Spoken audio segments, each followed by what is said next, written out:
This month, the 4,000-mile match race to Brazil, the 160-boat fleet race in Sardinia, and a special guest turns up in China. Plus, the radical new America's Cup boat is revealed.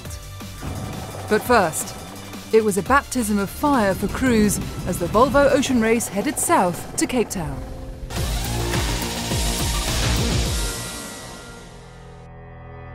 Until the end, until the final blow of the whistle, sound of the horn, we will fight, we will conquer, emerge victorious, we are the champions.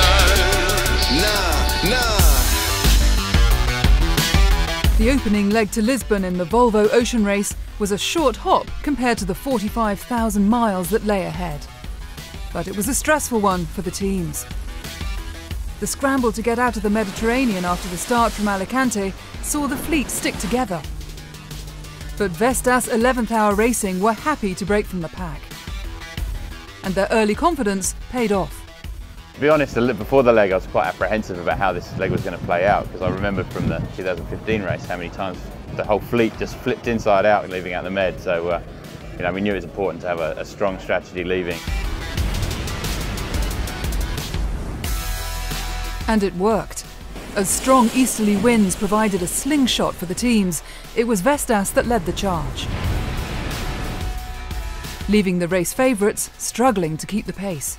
Until Gibraltar, all the fleet didn't sail very properly. And before Gibraltar, and stay together and make the wrong choice to go to the south. And Vestas did something very simple. We all have very similar speed, and sometimes it's difficult to make the break.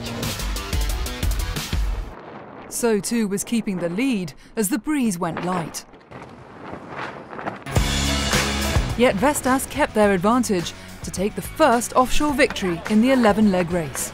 It's a leg kind of unlike any other leg in the race, really, until we get back into Europe in 9 months' time. So having sailed 1,500 miles, 10% of the points have already been awarded. We're glad to have them go the way they went. An early boost for the team, and a reminder as to how tight the racing would be. This race is going to be exceptionally tight. I mean, all the teams are good. I think this race is a little deeper than the last race, and then to have the talent from all the other boats in the last race kind of filtered amongst the current teams. You kind of lose some of the boat speed edges that people had in the past, and everybody's kind of raised their game together. If the strong breeze through the Straits of Gibraltar had thrown teams in at the deep end, the opening stages of the 7,000-mile leg 2 from Lisbon to Cape Town was a baptism of fire. 4 days of full-on downwind racing at a relentless pace. They were just sending it the other way. The last few hours have been really tough.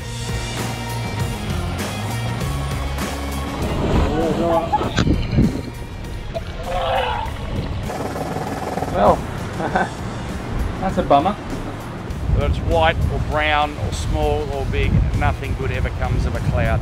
Trying to avoid the big nosedive. Having the time of my life. The Volvo Ocean Race was living up to its reputation. But this edition of the event also stands out for the wide range of talent and experience among the teams. Among the crew lists, some have a string of world titles. Some have America's Cup victories to their name. Some have Olympic gold medals around their necks. Some have all of the above. And one discovered he had even more. We've got some great news that's just come in from Peter Burling's parents. It was World Sailor of the Year award last night. Peter has won the award. He doesn't know yet, so we're going to go and give him the news. You've got to read this. It's awesome. It's been a really cool year up in Bermuda, and it's just awesome to get the accolade. But we're just pushing hard here. Struggling a bit at the moment, but it's all right. I'm absolutely thrilled for him. Couldn't be happier. Ever the diplomat, ever the competitor. Life offshore is Burling's new world. And he's not alone. This edition of the race stands out for the new wave of young, accomplished sailors that have joined the teams. Many are less decorated than Burling, but they're just as hungry to learn. I think the appeal for me was it was a completely different challenge. I love Olympic sailing, but I also find it really tough. I'm very stressed all the time, and there's a huge amount of pressure on myself as an individual to perform well. I really enjoyed the team environment on the boat, and it just opened my eyes to something that I hadn't even considered. It's definitely daunting. My longest offshore had been the prologue from Lisbon to Alicante, which was 4 days of light winds, nice weather. 3 weeks plus on the boat, that's going to be really tough.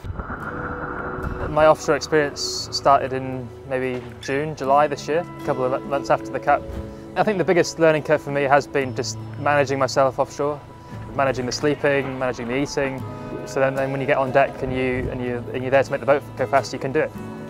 I think there's massive similarities in some aspects of this racing. Managing your own expectations, helping to manage other people's expectations, and all of the technical skills. I think obviously on a much smaller scale, it's the same sport. Olympic sailing has set me up quite nicely for transition into this kind of racing. To start with, I didn't know what I can put into the team, and I think slowly I'm getting there. And I've obviously done a lot of races, imports and tactics with boat on boat. But I'm still struggling to look out of the boat still, because I'm too focused in the maneuvers and making sure I do my job right. So for me it's been a hard part now, but I think with time we'll get better. And while many would agree, the benefits of an Olympic medal hasn't always provided an instant advantage. The first few days were pretty wet and windy. And I have to say, in the first day I was like, what am I doing here? But then it got pretty nice. Close to the trade winds is always nice. Vabre's skipper believes there's a different reason to take these newcomers offshore. I think it's not a matter of new generation of sailors, I think it's just a matter of very good sailors. Of course helps to have people always, talking in the meetings, not just listening, and people bringing a new point of view, and this just open-minded, is very important. As the fleet crossed the equator and the newcomers were subjected to King Neptune's induction, half decked with you! Remember, he was a handsome man! The racing remained as intense as everyone had expected. After 10 days, just 65 miles separated the front from the back of the fleet. Next month, we joined the crews at the end of Leg 2 in Cape Town to find out how they now felt after 7,000 miles.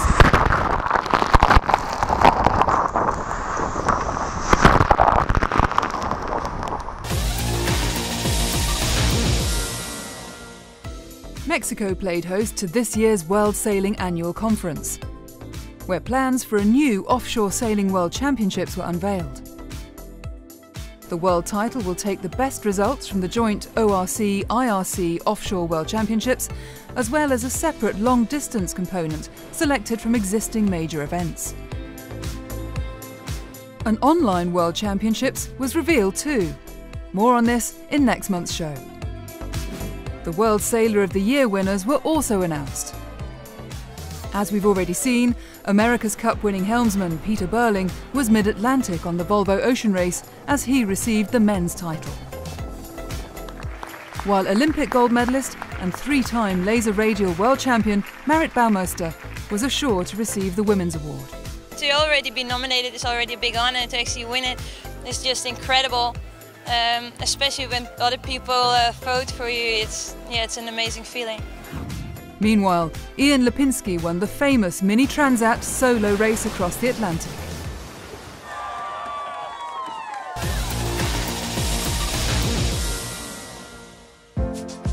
Porto Cervo, Sardinia. Famous for its stunning scenery, but also for hosting the world's most advanced yachts and the world's best sailors. But this year, shortly after the maxi yacht Rolex Cup fleet had left, a huge fleet of small, high-performance sports boats arrived as the J70s came into town. For the 175 entrants, this was the big one, the World Championships, and the stakes were high from the start. The class has grown incredibly. It has gone from a US base to today 24 countries, and you can see the level each year is getting better and better, and it's incredibly impressive. You're here with 175 boats, some of the most famous sailors in the world, great competition, and then to have it in this venue in Porto Cervo is unbelievable. But the event kicked off with controversy, as 8 boats failed measurement checks and were refused entry. Illegal keels were at the heart of the dispute. Then the weather stepped in. A strong winds forced a postponement to racing for the first 3 days. Well, we've had a mistral that came in on Sunday, and so it stopped us on Monday, and then Tuesday we didn't have any racing, and today's Wednesday we haven't any racing. Today we saw out on the course 50 knots, and here in the area 36 to 40 knots. But when racing did get underway, the size and scale of the event was clear. The J70 is just 5 years old, but it has grown rapidly to become one of the biggest modern sports boat classes in the world. After 3 races, the fleet was split into gold and silver. While the smaller fleet sizes made the racecourse less crowded, with over 80 boats in each group, the fleet was still big by any normal standard. As the scoreboard started to fill, there were several teams that were making a bid for overall victory. Peter Duncan's relative obscurity, Gustavo Martinez d'Orestes' Fermax, and Claudia Rossi's Petit Terrible were leading the charge in the gold fleet. While in silver, Norwegian Steam, skippered by Eivind Astrup, took an early lead. Although the delays earlier in the week put pressure on the final day's racing, the weather was now playing ball. Tripping up seemed as easy as going flat out.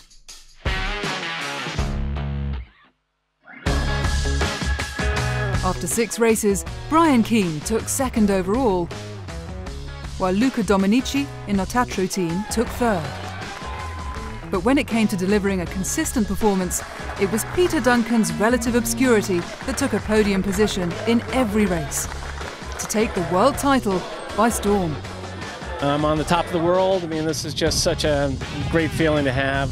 I mean, I've never seen so many keel boats out at an event. Looking back and seeing all the boats coming out was great. But as I said, I think earlier this week, I think the Europeans have really taken to this class and are really sailing the boats exceptionally well. So for us, this was just, terrific to be able to be over here and have the opportunity to, have a good event. So we're very, very happy, very happy.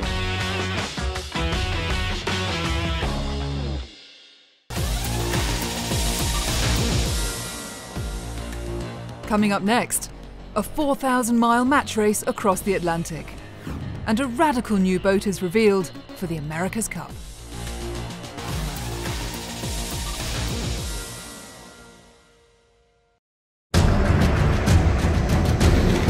For Northern Hemisphere sailors, November is not the time to be heading offshore. Long nights, strong winds, and big Atlantic seas are not an enticing prospect. But for the 39 teams that had entered the biannual Transact Jacques Vabre, these were just some of the factors that make this race one of the most appealing and challenging of the season. Racing from Le Havre to Salvador da Bahia, the 4,350-mile course follows a historic coffee trading route between France and Brazil. Among those competing were Class 40s, 50-foot trimarans, IMOCA 60s, and the monsters of the multi-hull world, the Ultime class. Yet despite the difference in size, they all had one feature in common for this race. They would each be sailed by just 2 people. Leading the charge, a head-to-head battle between 2 of the biggest multi-hulls in the world, Gitana 17 and Sodebo. Crewed by Sebastian Josse, who won the race in 2013, and Thomas Ruxel, Gitana 17 is brand new. She's also the biggest trimaran to be designed to fly on foils. Her arch-rival, Sodebo, can't fly, but holds the record for the fastest single-handed lap of the planet, set earlier this year with her skipper, Thomas Coville. Allez, tourne un peu. Now joined by Jean-Luc Nilia, confidence was high, but could the bright green try match the newcomer's pace? Depuis plusieurs jours, on parle de météo, donc je suis déjà dans un scénario, je suis déjà comme un réalisateur, je suis déjà dans un film. Je ne sais pas très bien comment on va faire le montage, mais les scènes, je les ai déjà. Les conditions, elles sont pas mal musclées sur les premières heures de course, donc, voire même des conditions qu'on n'a pas rencontrées en entraînement, donc ça fait cogiter. Out into the open ocean, both crews put their foot to the floor to set a blistering pace. In perfect conditions, Gitana lifted onto her foils and took off. But her advantage was short-lived when she sustained damage to her foils. Then a tactical error allowed Sodebo to come charging through. But as they approached the finish, the intensity of the battle continued. After more than 4,000 miles, less than 2 hours separated the pair as Sodebo took the win.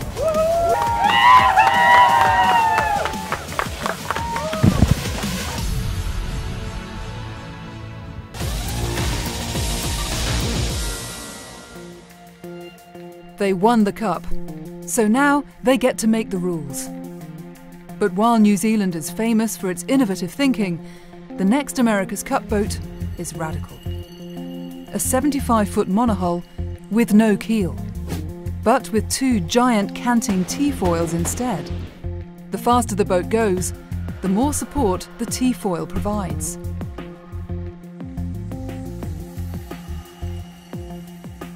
As the boat moves through the water, the T-foil on the downwind side generates lift and prevents the boat from capsizing. The weight of the opposite foil on the windward side helps to pull the boat upright too.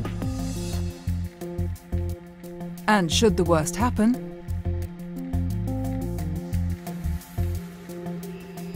in flight and at speed, the new AC-75s are expected to be faster than the previous AC-50 catamarans. They're expected to remain on their foils through tacks and jibes, and be nimble through manoeuvres.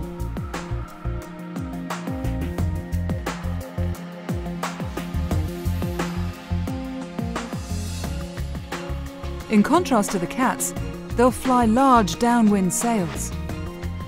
And the early expectations are that downwind they will fly in as little as 7 knots of wind. The message is clear. The next America's Cup will be in a beast of a boat.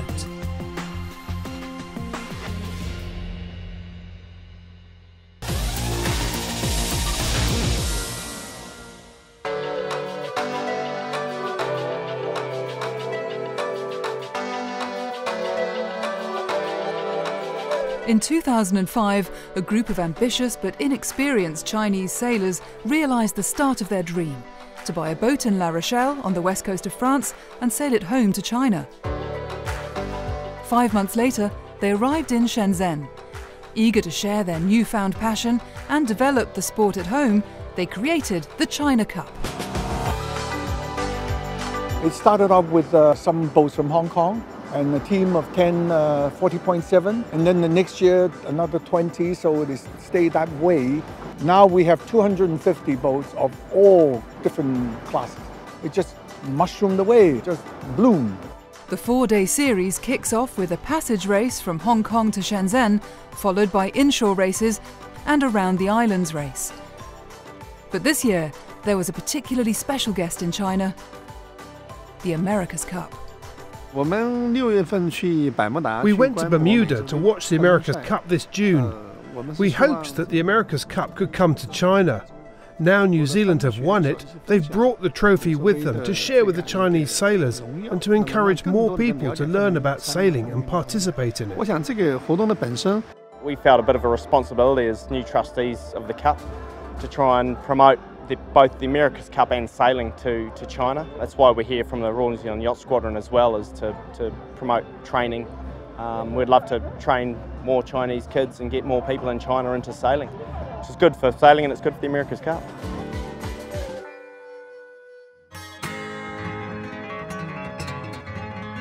But the America's Cup was not the only celebrity in town. 3 crew members from Emirates Team New Zealand were racing in the Beneteau 40.7 fleet. Having never managed to win the class, despite 3 previous attempts, the Kiwis were keen to put that right. We're racing in the Beneteau 40.7s, and it's a big fleet. We've got about 26 boats, so that's a big one design fleet, you know, and the quality is really, really good. It's great for the young guys to be up here and get some international experience racing on the boats and stuff, and we're also helping the young Chinese sailors improve as well. So, you know, it's just a great thing to be a part of. Light conditions continued until the final day, when the breeze arrived. By then, a showdown was in store. After the penultimate race, the Kiwis had pulled level on points, taking the racing down to the wire. Despite the pressure, Emirates Team New Zealand sailed flawlessly to take the final race along with the overall title. It was a fantastic day. We went out there and had a bit more breeze in the last few days and managed to get 2 great races, and for us we sailed really well and managed to win the event, so we're super excited. Racing was also close in the IRC A class, with Standard Insurance Centennial beating Alpha by just 1 point to take the class win. And in IRC B, the local team aboard Seawolf delivered a flawless performance, winning all 6 races. We're quite happy because, you know, the China Cup is our local regatta, and we are a local team, and we win the race. Of course, we are very happy, very pleased. But Emirates Team New Zealand's participation wasn't just focused on the silverware. The objective for us being up here is to compete in the China Cup and do well, but then also to go around to the schools and to show the kids the pathway, and to show that we can help with that, but mainly to show them that sailing's a really viable sport for them to choose. But there was still one burning question. Would there be an America's Cup challenge from China? I would be surprised if China did not have a go at it this time round.